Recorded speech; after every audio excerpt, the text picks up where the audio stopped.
When St. River Hospital inaugurated its new surgical wing, everything looked perfect. White walls gleamed, cameras flashed, and the administration proudly promised a new era of medical excellence. But behind the sterile halls, something darker was taking root, something no one dared to speak about openly. Within just 3 months, a series of accidents began to unfold. Routine surgeries, appendectomies, gallbladder removals, even minor biopsies were ending in sudden, inexplicable deaths. Cardiac arrests, allergic shocks, oxygen supply failures. Every incident neatly classified as unforeseeable complications. Every time. The same conclusion. No one to blame. The media labeled it a string of tragedies. The board of directors issued public condolences, ordered audits, and moved on. But inside the hospital, whispers began to spread.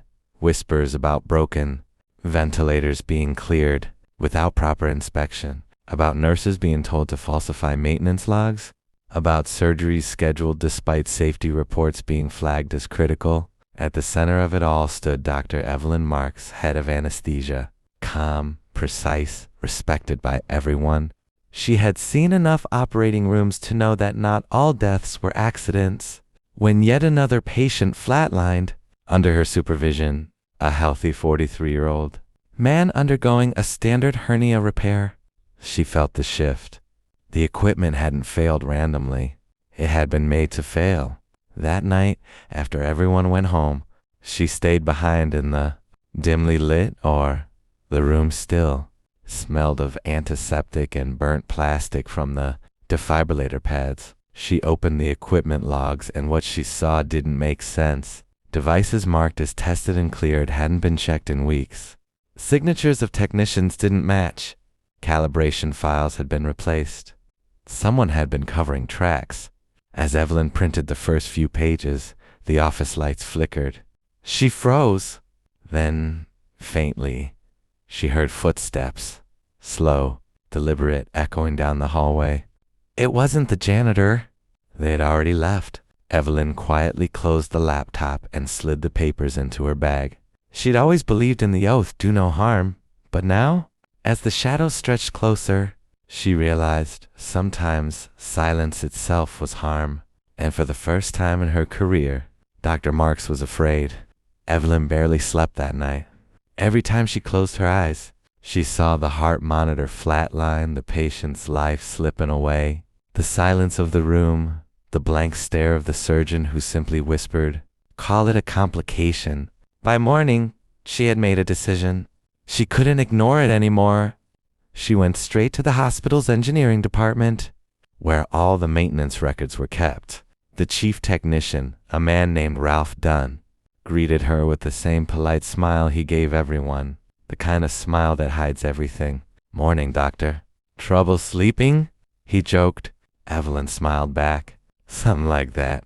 I just need to double-check the maintenance history for OR6. He hesitated for a fraction of a second, too long. "OR6? Everything's up to code there, ma'am. Brand new monitors, ventilators. I'll check them myself," she said, her tone firm. Ralph's expression hardened, but he handed her a clipboard. When Evelyn flipped through it, her heart sank. The signatures were perfect copies, too perfect. She knew those technicians. Their handwriting wasn't identical. This wasn't sloppy forgery. This was systematic falsification. Later that day, she approached the hospital administrator, David Lang, to request access to digital equipment archives. Lang was an impeccably dressed man who spoke in rehearsed corporate phrases. "Dr. Marks," he said smoothly, "I'm afraid those files are restricted. Audit protocols, you understand?" She met his eyes. "People are dying, Mr. Lang." He didn't blink. "Then perhaps you should focus on saving them." The conversation ended there. That evening she sat in her car outside the hospital, staring at the building's glowing sign. St. River, excellence in care. The phrase now felt like mockery. She pulled out her phone and scrolled through the staff contacts, stopping on one name, Dr. Julian Ross. He was a young resident who had been in the OR during 2 of the fatal accidents. He'd been the only one to. Question what happened. Quietly. Nervously, she called him. Julian, it's Evelyn. We need to talk. Not here. They met at a small diner off the highway. The kind that never closes and never asks questions. When she showed him the falsified reports, Julian's hands shook. You know what this means, right? If they're covering up equipment failures? It's not negligence, it's deliberate. Evelyn nodded. And if it's deliberate, then someone's profiting. He looked up at her. Then it's not a hospital anymore. It's a business with a body count. For the first time, she realized the scale of what she had stepped into. This wasn't about 1 death or 10. This was a system, and if she wanted to expose it, she'd have to risk everything. Over the next few days, Evelyn and Julian met in secret, usually in the quiet corners of diners or in parked cars outside the hospital. Every meeting was tense. They spoke in whispers, always aware that someone could be watching. Each shared piece of information painted a darker picture. Julian revealed what he had witnessed firsthand in the OR. Ventilators subtly manipulated, alarms muted, infusion pumps with falsified logs. I thought it was a fluke at first, he admitted, but now it's clear. Someone wants certain patients to die. Evelyn shivered at the words. She remembered the faces, the charts, the monitor screens that had frozen at critical moments. It wasn't negligence, it was orchestration, and the thought made her stomach turn. They decided the first step was compiling evidence. Evelyn began quietly scanning every maintenance report she could access, taking photos of hidden log files on hospital computers. Julian copied internal emails that mentioned cost-cutting, measures in relation to patient care, and subtle references to liquidating assets that he had overheard in management meetings. The deeper they dug, the clearer it became. The corruption reached the highest levels. Hospital CEO David Thorne was not only aware but actively instructing departments to overlook critical safety, procedures to reduce expenses. The board of directors, many of whom held stock options and financial incentives, seemed complicit, either willingly or through blind trust in the CEO. Despite their fear, Evelyn and Julian knew they had no choice but to push forward. They had to expose the truth, even if it meant risking their careers, or worse, their lives. Late one night, Evelyn returned to the OR to double-check some files on a secure computer.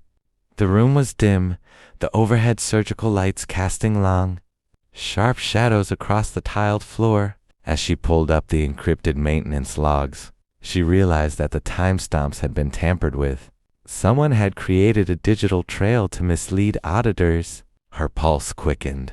They were smarter than she had anticipated. She made a silent vow if she couldn't protect the patients, she would at least make sure the system that endangered them was held accountable. Every action she took from that point forward had to be calculated, precise.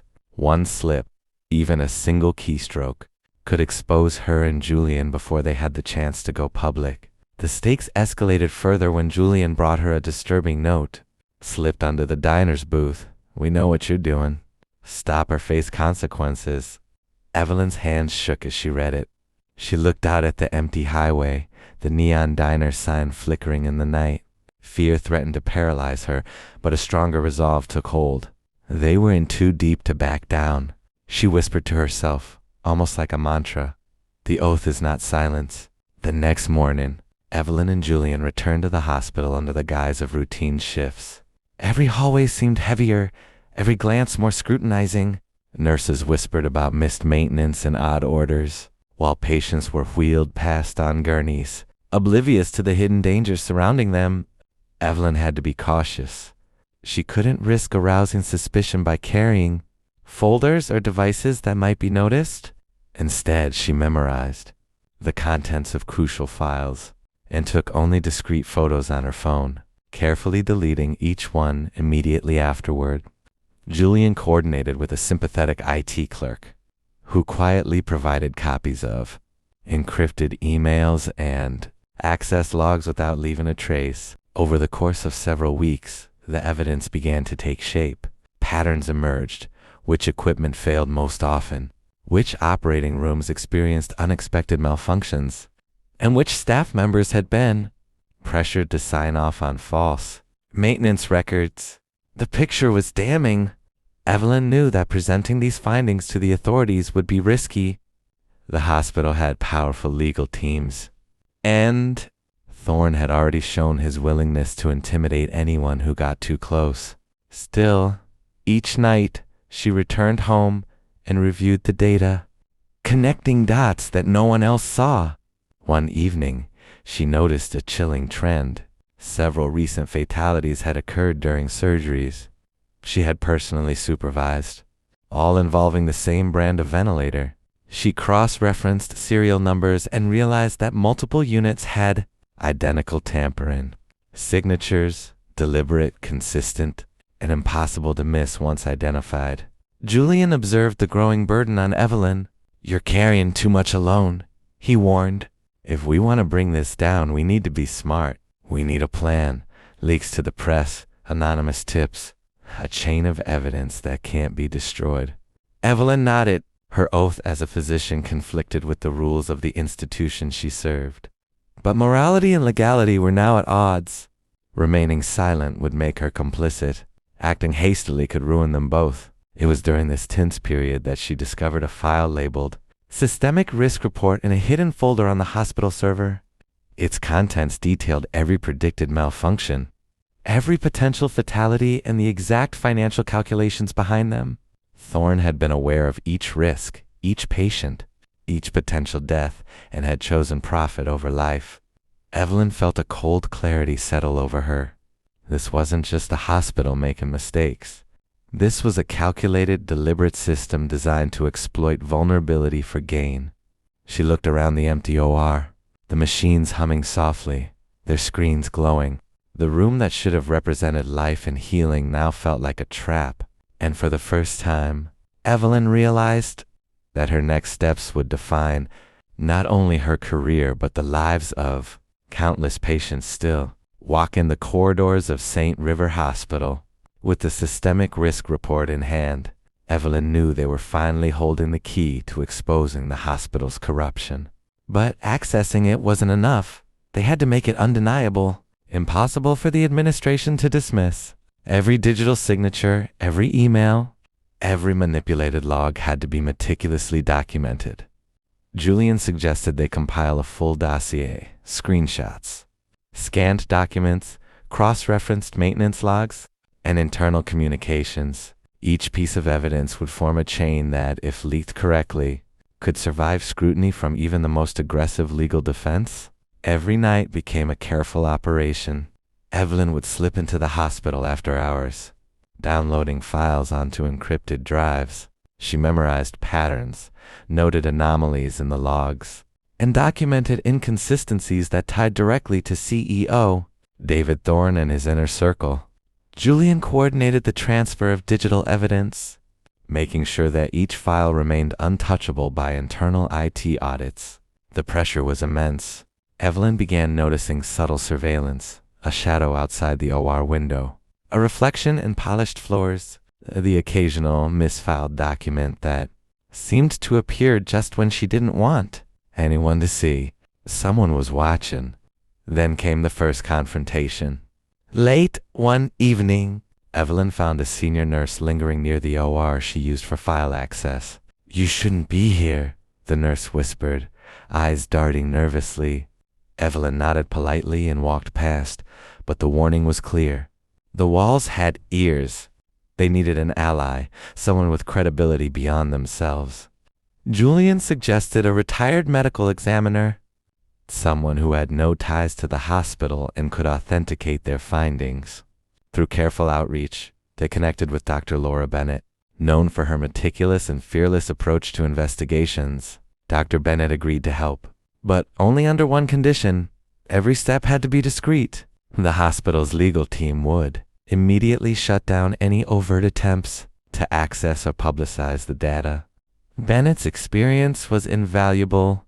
She pointed out overlooked logs, metadata manipulations, and subtle cover-ups that even Evelyn and Julian had missed. As weeks passed, the network of evidence solidified. The once abstract danger became concrete.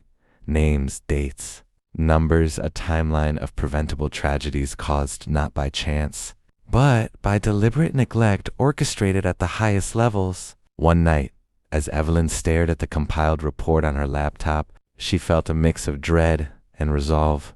The report was explosive. Leaking it would destroy careers, topple leadership, and potentially endanger them. But doing nothing would let the deaths continue unchecked. Finally, Julian spoke the words she had been thinking. It's time. We can't wait any longer. Lives are still at risk. We either act, or we're just another part of the problem. The following morning, Evelyn and Julian executed the first phase of their plan. They made copies of the full dossier and stored them in multiple secure locations, ensuring that even if the hospital discovered one set, others would remain intact. Encryption, anonymized drives, and cloud backups created a safety net. Every precaution mattered. One wrong move could cost them their careers, or worse. Their next step was to leak portions of the evidence, anonymously to investigative journalists. They had to capture attention without revealing themselves, without giving the hospital time to cover tracks. Evelyn drafted careful notes detailing anomalies, fatalities, and the chain of command responsible, ensuring the narrative was compelling but credible. At the same time, the psychological toll of the operation weighed heavily on both of them. Evelyn noticed herself becoming hyper-aware of every colleague's movements, every surveillance camera, every door that clicked shut. She barely slept, ate less, and began to feel the constant strain in her chest and temples. Julian, usually calm and collected, was often tense, whispering directions and warnings like a general preparing for battle. One evening, Evelyn received a message she couldn't ignore. An anonymous tip had arrived, warning her that security had been alerted to unusual activity in the IT department. A quiet panic set in. They had to move faster but more carefully. Every step now carried the weight of immediate danger. They met with Dr. Laura Bennett in a small, dimly lit library, a neutral space far from hospital walls. She examined the compiled logs and documents, nodding grimly. "This isn't just a series of unfortunate events," she said. "This is deliberate negligence for profit. Every signature, every manipulated log, it's all traceable." Evelyn realized then that the scale of corruption was even worse than she imagined. Hundreds of patients, each fatality covered under layers of falsified records. Financial reports explicitly showed that certain operations were profitable only when complications or deaths occurred. The hospital's administration had weaponized medicine against the very people it was supposed to save. Together, the trio plotted the final disclosure. They would approach the press and legal authorities simultaneously. The timing had to be perfect. Any leak too early, and the hospital's legal team could suppress the evidence.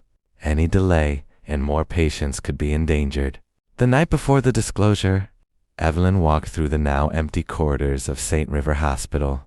The fluorescent lights hummed softly, and the echo of distant footsteps reminded her that someone, somewhere, was watching. She touched the smooth metal of a ventilator, imagining the countless patients whose lives had been dictated by its hidden flaws. She whispered under her breath, "This ends tomorrow." The morning of the disclosure arrived with an eerie calm. Evelyn, Julian, and Dr. Bennett gathered in a rented office space far from St. River Hospital. Every device, every drive, every printed document was triple-checked. They had rehearsed the process, anticipating questions, denials, and attempts to discredit the evidence. The first step was the journalists, carefully selected, independent investigators who had previously covered healthcare corruption. The dossier was delivered via encrypted links, with explicit instructions on what to verify first: the falsified maintenance logs, the systemic risk report, and internal emails detailing CEO David Thorne's directives. Responses came faster than they anticipated. Shock, disbelief, and then outrage spread across the newsroom. Reporters began crafting their stories, connecting fatalities to the manipulated equipment, and referencing the meticulous chain of evidence that proved deliberate negligence. Meanwhile, Evelyn and Julian notified legal authorities, providing the same dossiers to state regulators and medical boards. Every official they contacted was initially incredulous. How could such a sophisticated cover-up exist? Yet the evidence was irrefutable. Serial numbers, timestamps, and duplicated digital signatures left no room for doubt. Back at St. River Hospital, whispers of the impending storm began. Security tightened and Thorne became increasingly agitated, issuing vague memos about internal investigations and employee accountability. Staff members exchanged nervous glances, unsure who was aware of what. Evelyn felt the pressure mounting. Each day she observed the frightened patients and the increasingly tense staff. The hospital's walls, once symbols of care, now felt like the front lines of a battle for justice. Then the first major news outlet published the investigation. Headlines blared: $500 million hospital scandal, negligence or murder. Videos of interviews, screenshots of internal documents, and expert analyses flooded social media. Public outrage erupted. Families of victims demanded answers. Regulators descended on the hospital. Evelyn, watching the chaos unfold from a safe distance, felt a mix of relief and apprehension. The truth was finally out, but the fight wasn't over. Thorne's legal team attempted to discredit the documents, accusing anonymous sources of fabrication. Internal hospital defenses tried to control the narrative, but the independent verification from Dr. Bennett and the journalists left the administration cornered. For the first time, Evelyn allowed herself a deep breath. Her actions, born from fear and moral duty, had set in motion a reckoning that could not be reversed. The lives of countless patients, past and present, were acknowledged in a way they never had been. The weeks following the expose were chaotic. Investigations, legal battles, and media coverage dominated every corner of St. River Hospital. CEO David Thorne was suspended pending federal inquiries. Board members faced subpoenas. Regulators imposed emergency protocols to ensure patient safety. Evelyn and Julian stayed mostly in the background, watching as the system they had uncovered began to crumble. They had not sought fame or recognition. Their goal had always been justice and protection for the patients who had no voice. Still, the weight of what they had done pressed on them. Families of victims reached out, some with tears, others with anger. They wanted answers, accountability, closure. Evelyn met them quietly, listening more than speaking, feeling the combined grief and relief in every encounter. Each story reminded her of why she had taken the enormous risk. Dr. Bennett continued her role as an independent investigator, helping to ensure the hospital's new oversight. Procedures were transparent and enforceable. Together, they began to implement measures that would prevent another tragedy like this from ever occurring. Evelyn's own future, however, remained uncertain. She had exposed corruption, but she had also crossed powerful people. Offers of legal protection were accompanied by veiled threats. Many colleagues viewed her with suspicion, questioning whether she had acted for personal reasons. But Evelyn knew the truth. She had acted for the lives she couldn't save otherwise. One evening, months later, Evelyn walked through the now quieter corridors of St. River. The scent of antiseptic was still there. The machines hummed softly, and the operating rooms gleamed under bright lights. But the atmosphere had changed. The hospital, once a place of silent fear, now carried a sense of cautious accountability. Standing before the OR where it all began, Evelyn whispered to herself, "The oath is not silence." It was a declaration, a reminder, and a promise. One person's courage, combined with careful planning and unwavering ethics, had exposed the truth. Lives had been saved, systems corrected, and a culture of negligence had been challenged. Though she knew more battles lay ahead, Evelyn finally allowed herself a moment of peace. For the first time in months, she felt the weight lift slightly from her shoulders. She had faced fear, confronted corruption, and upheld her moral duty. And in the end, that was the only justice that truly mattered.